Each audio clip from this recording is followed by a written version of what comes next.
Game number 1, we're in Group C of the European Nations Cup qualifier. We got Spain against Czechia. Towers of Doom is our first map. And of course, we already had previously the match between France and Bulgaria. So I would say heading into this one, the Spanish team probably the favorite here. But time will tell. We haven't had any big upsets in the groups thus far. We have 16 teams in total, and as already previously explained, we have obviously, or the teams were seeded. So we try to make sure that the top teams don't find themselves all stacked up in the same group, so that they are spread out a little bit, which also means that we're going to have quite some discrepancies in skill between teams in each individual group. But as we are whittling it down to 8 teams after this first round, things are going to get a little bit close on this, but we could also see an upset or two. Time will tell. Noteworthy that we have an offline event that this will accumulate in. We have a team from North America coming in and also a team from Asia, so International Heroes of the Storm played offline, and all of this is going to take place in Berlin. So if you guys want to get some additional information around this and you're watching this on YouTube, you can check out the links that are in the description of the video. That also includes a link to the Experian, which is the venue that we're going to use for this. Super nicely located in the middle of Berlin at the Alexanderplatz. So if you want to go and do a bit of a city tour of Berlin, you want to just go for a bit of a weekend trip to one of the major cities in Europe and combine it with some offline Heroes of the Storm, I mean, this is pretty much your best chance to do exactly that. So all the additional information can be found in the description, so check it out if you haven't done that yet. Really looking forward to it. It's going to be an awesome event. And well, now we go for our game here. So Spain, let's see what they can do over here. Quite a couple of good players, obviously. I mean, Drakia, Johan, we got Nano in there as well, Exelom, and most of the guys you've seen either in tournaments or some of the Heroes Lounge matches that we covered. And then they'll go up against the Czech team, who's been checking in early today, so we were waiting for Spain. But Genji's banned. Vala, yeah. Very early Vala pick. For a second I was like, wait a second, what map is this? Is this Battlefield? Do we need the arrow build or anything? Extra damage on the Immortal, but no, we got Towers of Doom right now.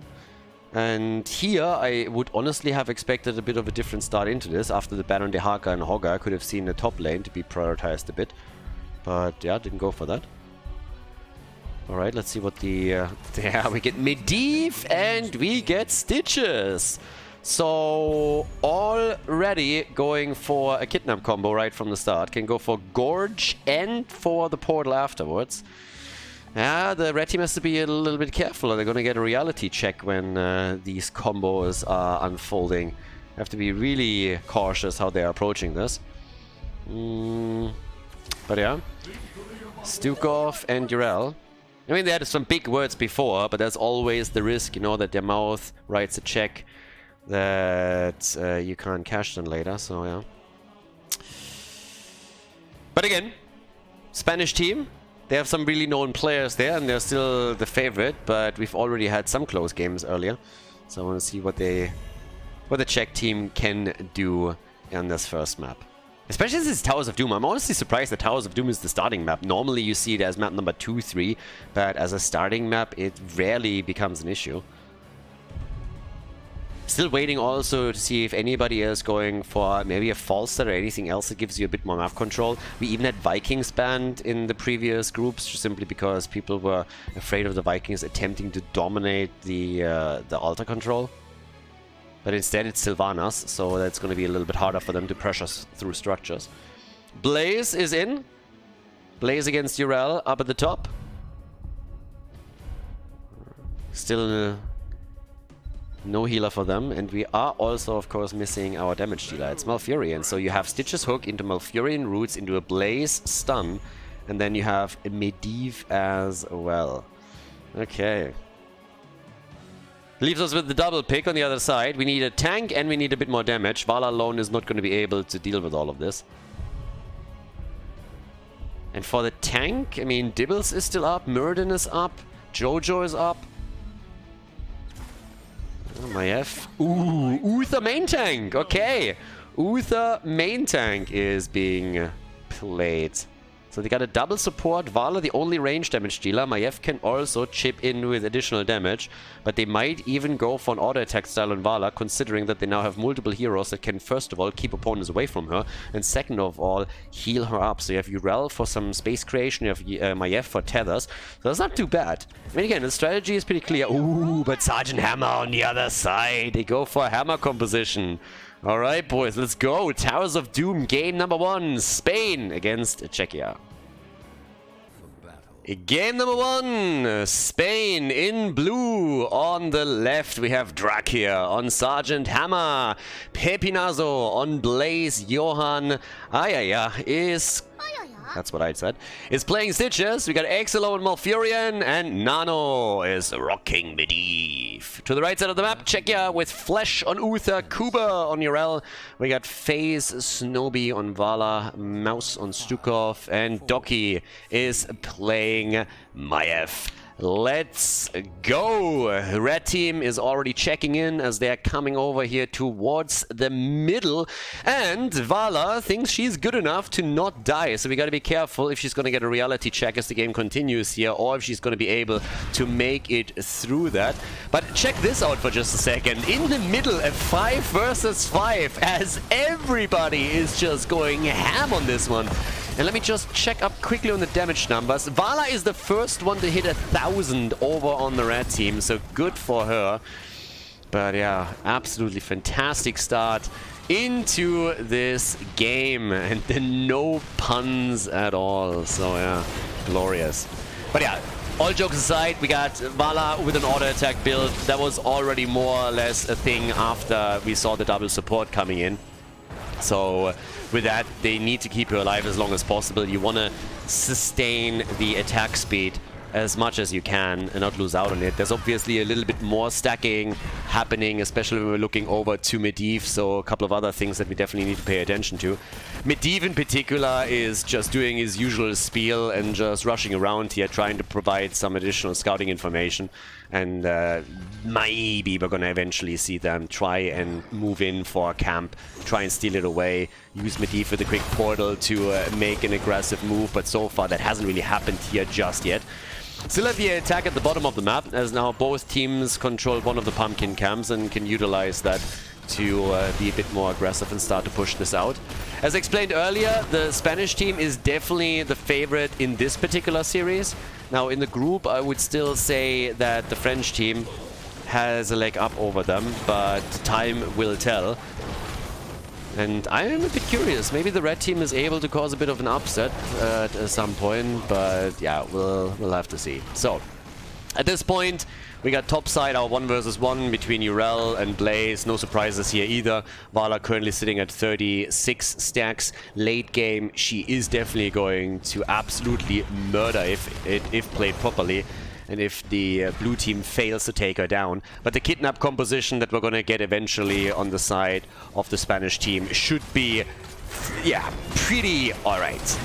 We got Medivh, you got Stitches, you can gorge it up, and then escort the targets through with Malfurion for the root. That's a very nice setup to have. Then again, with Uther on the other side, if he gets close enough and goes for the Divine Shield, that also means that they can try and ruin your play very quickly. Now, the good news for the Spanish team is that Nano is doing an excellent job on Medivh and is already sitting on 25 stacks. We're only 3 minutes into the game. He's not going to set a new record on this one, but that's still a very, very good effort that we're seeing from him here. And he's going to get a bit more. Look at Vala. Yeah. Very, very ballsy. I like it. Gets the first quest reward. Exchange at the top left and right has already happened. Yeah, good on that. Another tether. The shield is out as Medivh is protecting Stitches at the front. The hook misses. And they're all dancing around altar number 3 with nearly a kill on Sergeant Hammer. Now they're re-engaging again, and since Hammer doesn't have level 7, it means that mobility is still a bit of a problem for Drachia, but they're doing their best in that situation, and Vala is using that for additional stacks. I mean, it's an endless brawl that we see happening here, so a great opportunity for Vala. Maiev, on the other hand, ooh, bit low. Nano with a good portal, but instantly dodged by the captain of the Czech team. So, 85 stacks for Vala, 32 for Medivh, and nobody has taken the altar yet. Everybody's just falling back, tapping the fountain, maintaining vision and a little bit of control over the middle. But they're still hoping to get those extra 4 shots. Whereas Spain is going in for level 7. They want to get their talent advantage, and they have it, so that should help them a bit with this. Of course, there's an enormous amount of sustain for the red team, given that they have 2 healers. But now that mobility is in play for Sergeant Hammer, things are getting a bit more grim, and Vala goes down. She's not the only one. We're getting a kill on Maiev and on Uther. So, 3 heroes killed. And obviously the big news is that Vala was among them, which means that now we have one of the Gambit stacks gone, aka 5% of the movement speed, of the attack speed, have now been removed. So, nice attack, really good fight. First big kill setup and combo. Dracula with Sergeant Hammer could do a whole lot more here. Now he has his mobility. Stitches, by the way, went into the second helping on level 7, so a bit of an adjustment made by him. But also gets a bit more sustainability. So for Johan at the front, that's going to be pretty sweet. They have an entire level lead now. And the red team is trying to be aggressive. They're trying to force fights so that Vala can stack more, and so that they're maybe closing this gap by stealing a camp away from the opponent and taking a kill or 2. It's not quite working out for them just yet, but yeah. Doki gets attacked over here. Still 3 kills to 0. Quest completed for Boy Medivh, and Vala has now the second quest reward on her level 1. But level 10 is looming on the horizon, and that is the bad news. The Spanish team is moving in here. Vamos, let's go, boys! Trying to go for the bell tower at the bottom of the map. And level 10 is probably going to help them to net another kill or 2. Level 10 is where it gets really interesting, because then the kidnap combo gets unleashed. Always assuming that Stitches really goes into Gorge. And they're already dangerously close to the gate. Stitches! Uh-oh. Gorge and Portal. Yep, 1, 2, and time to say goodbye. Didn't hit the hook. But, again, doesn't matter. Urel dies anyways. But this is exactly what we're going to see. A quick Gorge, Portal afterwards, and then you can take the target down easily. Now that they're isolating the mouse, that's another kill on Stukov. So we have 5 kills to 0, and they have still a massive lead in experience. Look at these stuns. They go for Vala, they take her down once again. She's 130 stacks, but that's not going to be enough. Doki is down, and yeah, with 7 kills to 0 and a bell tower conversion being imminent, is looking really good for the Spanish team. Alright.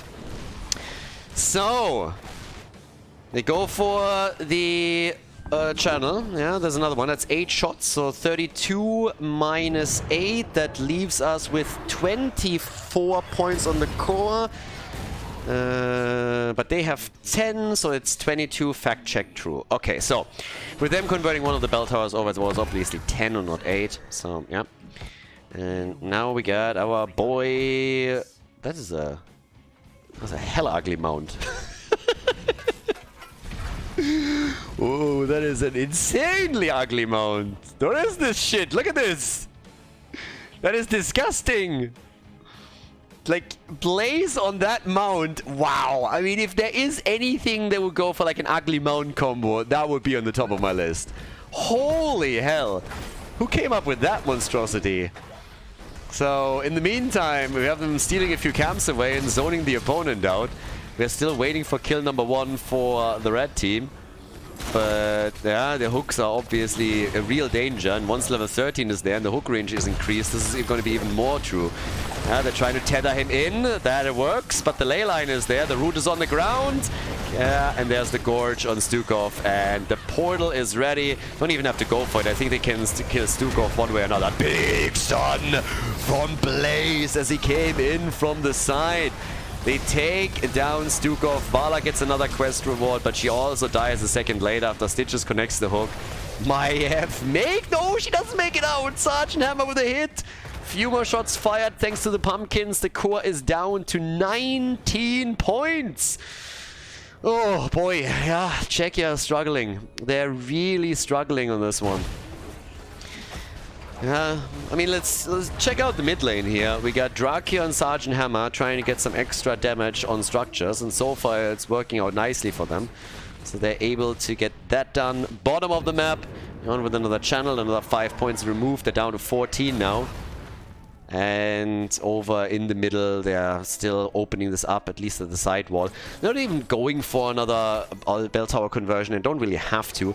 Vala's on 30,000 damage, by the way, which isn't too shabby, but it's nowhere near what we're seeing from Sergeant Hammer with the 40,000 damage. Because Drachia is weaving in these auto attacks like a beast. Look at this! One right click after another, and it is just absolutely glorious. I mean, he is really going to the limit of his mechanical skill here. Sometimes it's an A move, sometimes it's a right click. It's hard to tell because it's just happening so quickly over here.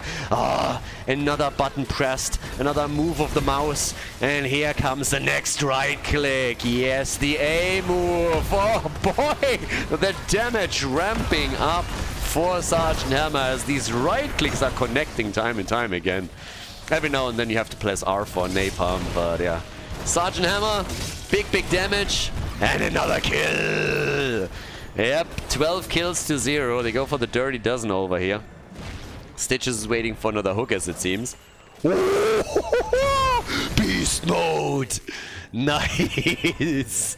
Johan! Definitely. Alright, so that was a really nice hook. It's obviously a little bit cheating if you have also Medivh, which can give you vision, but boy oh boy, that one was on point! And Vala didn't see that coming at all. They're now 2 full levels behind. And yeah, dicey. 11 points on the core. Another couple of pumpkins is making it through the bot lane. And in the middle of the map, the party continues with another gorge, another portal. The root kind of missed though, but I don't think that Maiev is going to make it. She gets the disc out on the other hand, so that actually saves her. So yeah, getting the disconnected was a big move for them. If they lose this altar, they're going to be down to single digits. This score is going to be rough. So yeah, attacks are in. Maiev. Oh, and the first one to fall is Vala. So yeah, she loses more and more of her gambit stacks. The attack speed is slowly gone, even before level 16 is a thing. You want to have it for Manticore, of course, as the game continues. Divine Shield is out, but Maiev doesn't make it. Maiev is dead, and I guess so is Urel. She can try and delay it a bit. Stukov is the first one to fall, but eventually she is going to get murdered here. Yeah, very optimistic. Very optimistic approach. Commit Sudoku over here as the channel happens from Drachia. 5 shots fired with the pumpkins connecting. This means we're now down to 3 points on the side of the red team. And the Spanish team, they're not wasting any time at all. They move up straight towards the top. Go for the boss. There's just not enough red heroes around anymore to try and prevent this from happening, especially since they're also behind in talents and experience. Another gorge, another hit. They don't wanna... Yeah, killed by Stitches. Boss is taken. This is game. The Spaniards with the lead, showing no mercy. 18 kills to 0. GG and well played. Before we head into game number 2, make sure that you subscribe to the channel if you haven't done it yet, so you don't miss out on any future content here on Khaldor TV. Infernal Shrines, game number 2, everybody! We have the Spanish team going full Spanish Inquisition on their opponents. The team in red definitely struggling a bit on Towers of Doom. So, off we go! What can they pull off here? Now, quick reminder, the heroes that were played in the first game cannot be played again. It's a little adjustment to the draft to make it more interesting for the audience, but that's pretty much it. I was actually very happy with myself because I pulled tons and tons of Czech puns and nobody even realized it on the live stream, so it was very, very awesome because it was just like, normally everybody complains about them. This time they didn't even notice them. But then again, since nobody had the Czech puns, I said, okay, we have to go for a bit of a worse joke. And, you know, I dropped this one already on Twitch, but I really don't want to withhold this from the YouTube audience. So this is a special favor. So in case that you were looking for a really bad Czech joke, then I definitely have one. So what exactly do you call someone from Czechia that works in audio? Mic check! The joke only gets better when I say it again. Oh, if that's not a real facepalm, then I don't know what is. It's glorious. I think I deserve a round of applause for this one. Thank you, thank you, thank you. It took me a long time to come up with this. Okay, so we got Diablo ban, now that we're getting serious again. Diablo ban and Hogger ban for Infernal Shrines. Map was chosen by the red team, so yeah. And, well, in the meantime, we get a Lucio ban.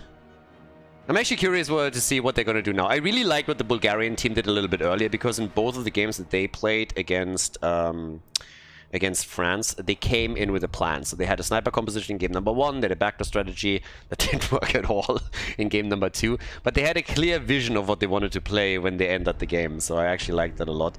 But now we'll see what exactly the Czech team is going to do. Brightwing gets eliminated. That's always good. Get the fruit fly out of there. No Trashwing in the game.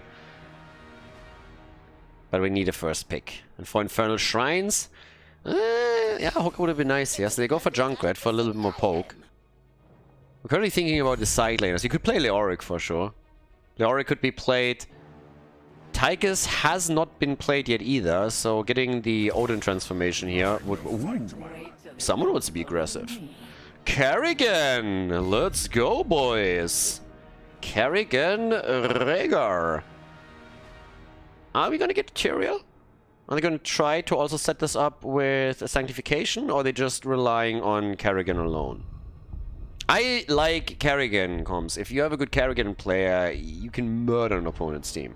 They might even swap this over to the MIF player in game number 1. I mean, we'll see. We get Garrosh on the other side, and we got Anduin, so already working around the light bomb again, or at least they could. But yeah, let's see what they're gonna ban out. But yeah, Kerrigan early on in the draft already, so you can still play around that a bit, but I want to see what they're comboing off with her. Is it going to be a Tyrael composition? Are they just not really caring about that? Is somebody else going to provide an initial stun? Jojo, by the way, is also still up, so you could go into a Johanna if your main goal is control over the shrine and a little bit more AoE that you can use on the objective itself. So that could work. You could start with a Blessed Shield, and Kerrigan can start following up on that a bit. But yeah, very curious to see how well this is going to work for them, going up against the Spanish team now.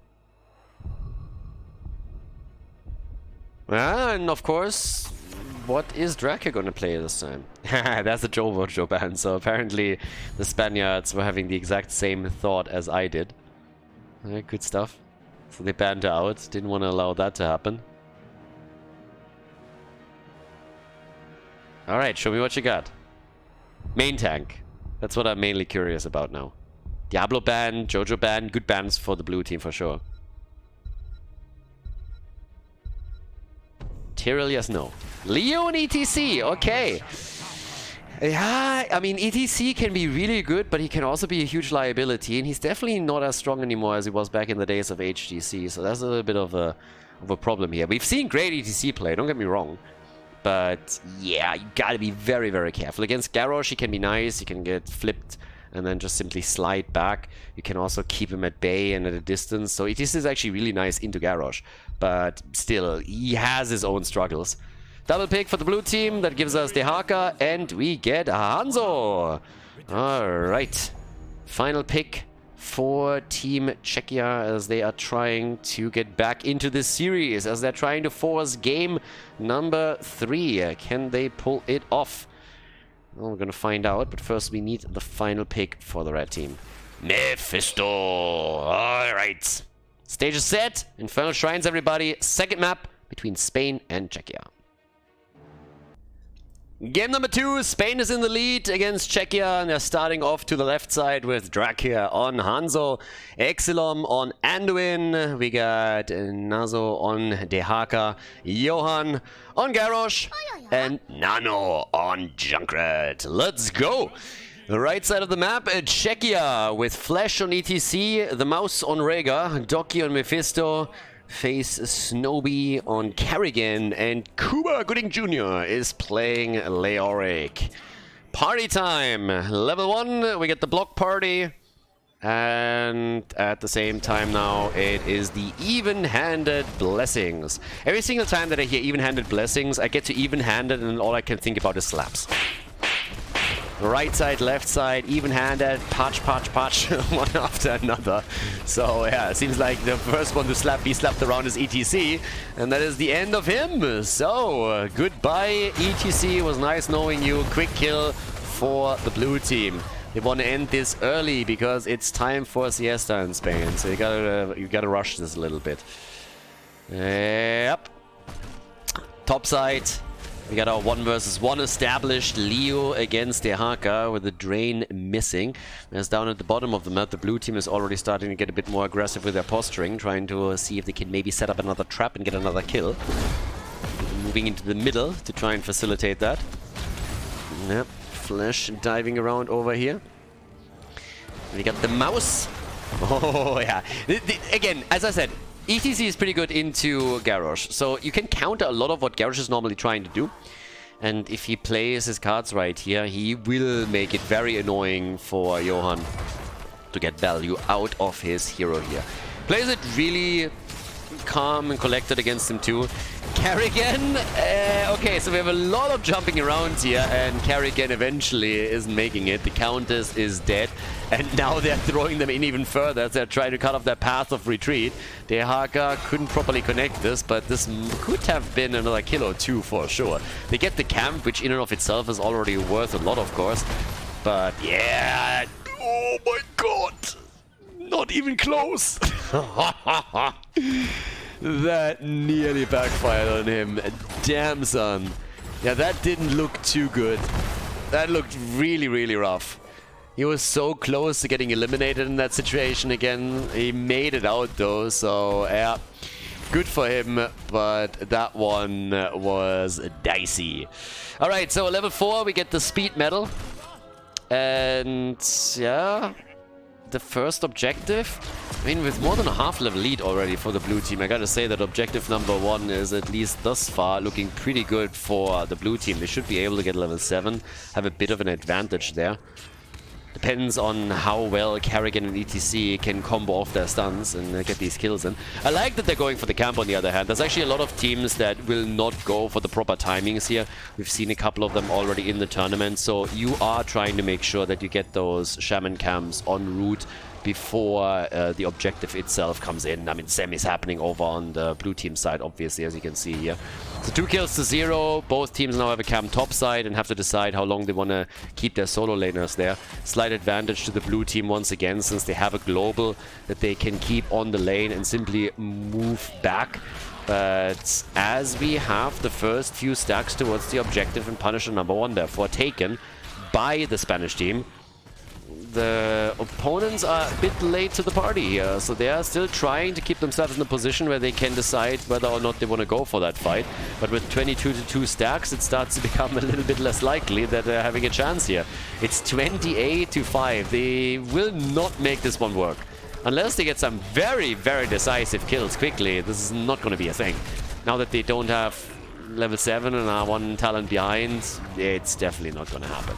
So yeah, first one gets claimed. It's a Mortar Punisher this time. Are they gonna try to just push this out here at the bottom of the map, get a bit of damage in on the fort? I mean, ideally take it. I don't think they can do that. But Garrosh is already going deep and tries to set up a kill for them. So we have Rega in some trouble.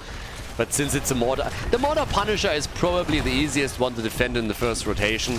You have, of course, the Frozen Punisher, which makes things very tricky, and then the Arcane Punisher too. But they're still getting an enormous amount of damage on this one. And it's not only Garrosh that you have to be careful of, it's also Junkrat. And just look how much damage they're doing on this thing. They can actually take that down. If Junkrat comes in a bit closer and gets a few more hits, and this thing is gone. Oh, the hero minion! Look at that! Last spear, and that's the end. The fort destroyed before the 5-minute mark. Job well done. Good lick from Dehaka, and Rega is dead. Alright. Rega has been eliminated. They try to push the rest back too. And Leo is low, and Leo dies. Activates his trait. Sorry, he didn't die. No, he activated his trait. It was a conscious decision. trade value, you know? Gotta get at least some of it. Now, little reminder, Czechia did not get a kill so far. It was 18 kills 2-0 in game number 1. And now we are in the second game of the series, and we have 4 kills to 0 for the blue team. So in total, 22 kills 2-0. You wanna get at least 1.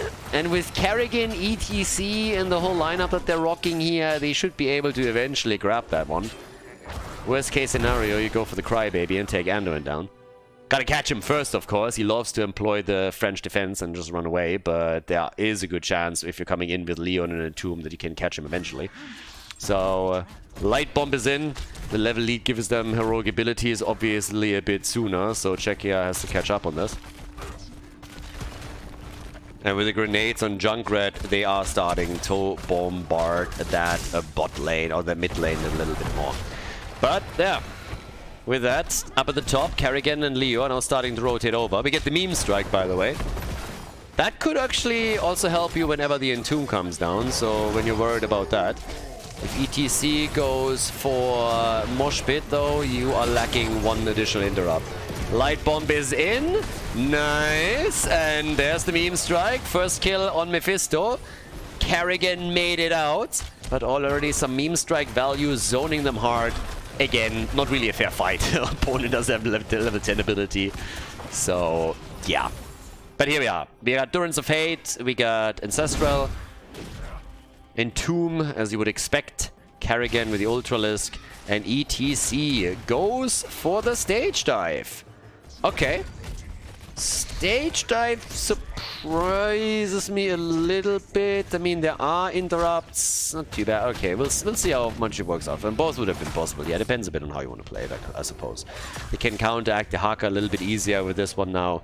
And if they lose more structures, they also have some tools that they could use.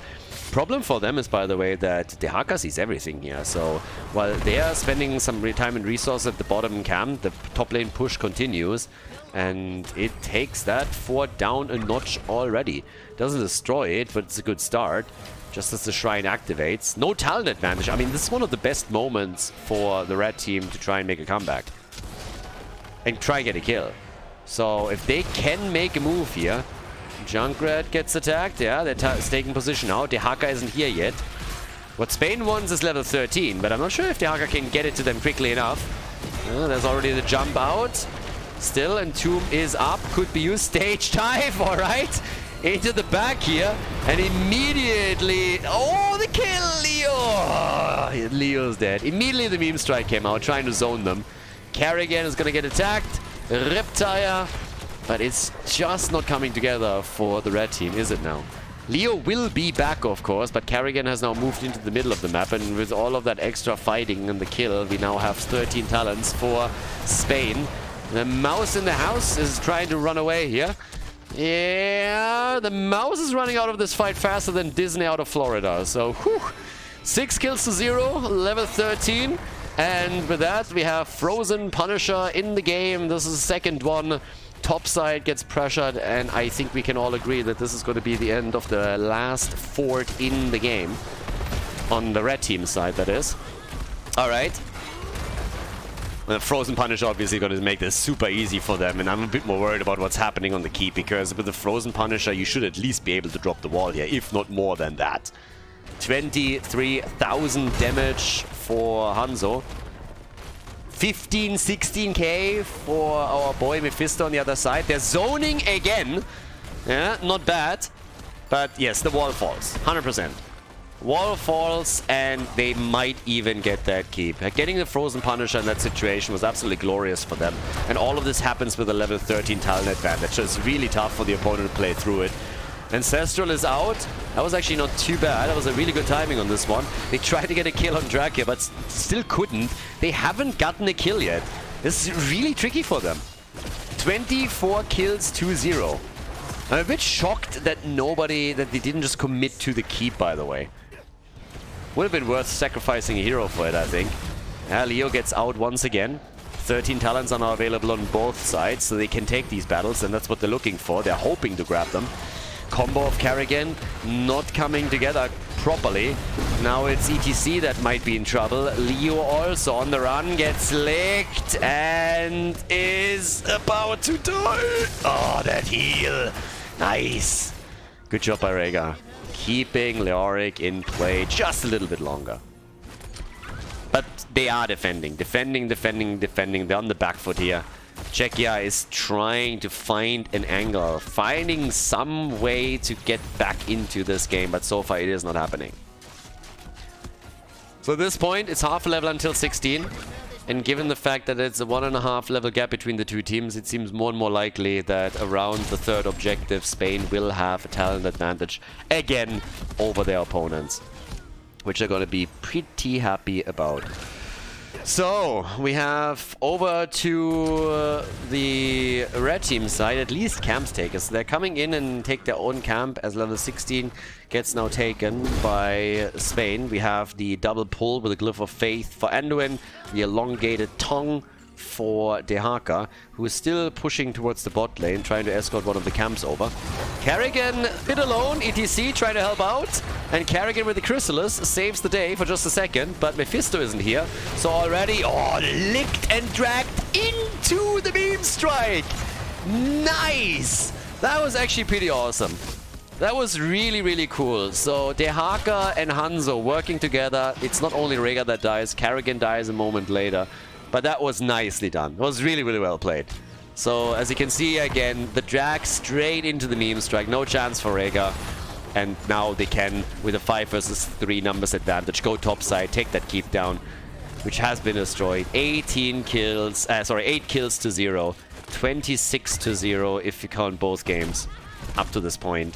And Czechia is still fighting tooth and nail to at least get 1 kill. They came close a few times, but it didn't really work out for them just yet.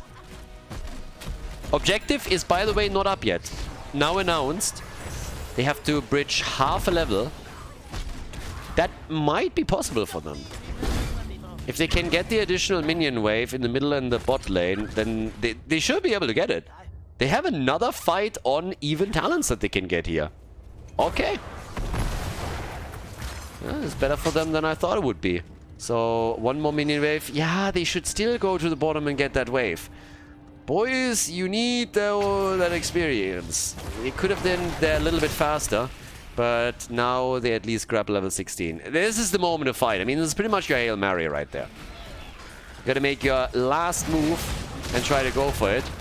Yeah, the drag has already happened. Durance of Hate got interrupted.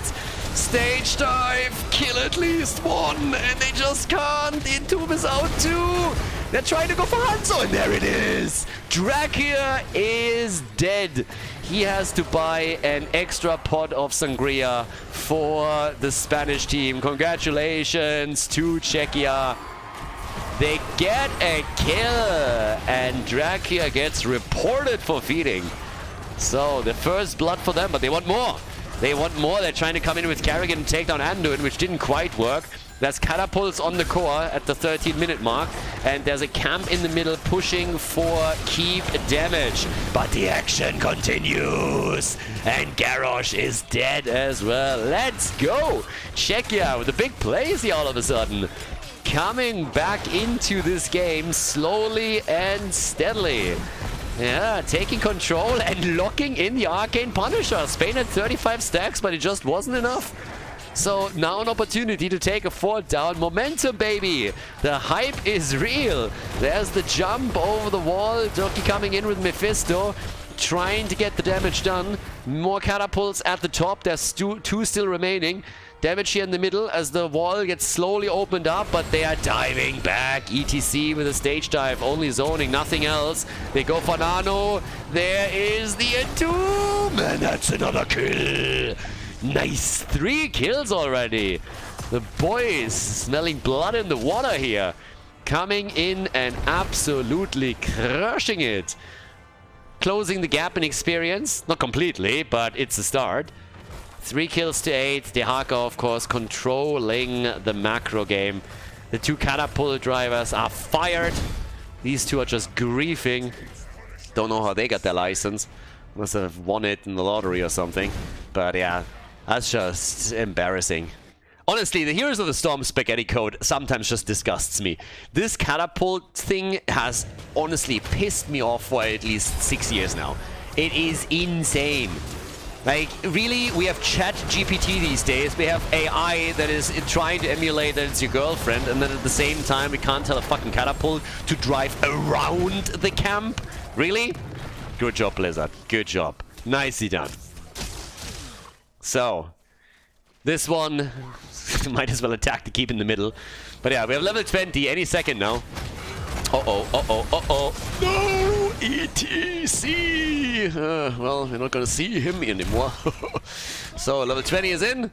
The Dragon Awakens is ready. So now we're gonna get some cooldown reduction for our bad boy Hanzo. And of course, after they took ETC down, they also realized that they might even be able to get another keep. So the move in the middle is inevitable. 31,000 for Mephisto.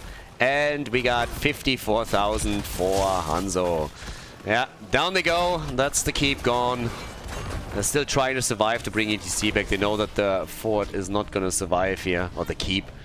I love the way that they were just like hugging the wall. Oh boy. So, top side. Off we go. 9 kills to 3. 1 level to bridge if you want to have Storm Talons as well. 31,000 damage for Mephisto. 54,000 for Hanzo. 35 for the Haka. Junkrat with 44k. Trying to take the minion waves down. ETC back to business. Next objective, they're gonna have level 20 for it for sure. Nobody can move out too far. Kerrigan can't get too cheeky here. If she gets greedy and plays at the front and gets caught, then that's gonna be the end of the game in the series. The Spanish team wants the 2-0. They don't want to go to game number 3. A comeback is definitely not something what they want here. And it's a kill on Kerrigan after all. Even with the Ancestral of Rhaegar, they couldn't save her. And now Light Bomb. Flip, flip, flip, flip, flip. In he comes with the Titanic might. And that is 4 kills in total in this little encounter. Juicy fight, short and sweet, and that is ending the second game and therefore the series. The Spanish team takes down Czechia with a 2-0 here in Group C of the European Nations Cup qualifier. A well-deserved victory. Nicely done. They lock in a win on Infernal Shrines as we are moving on to the next series in the group. GG.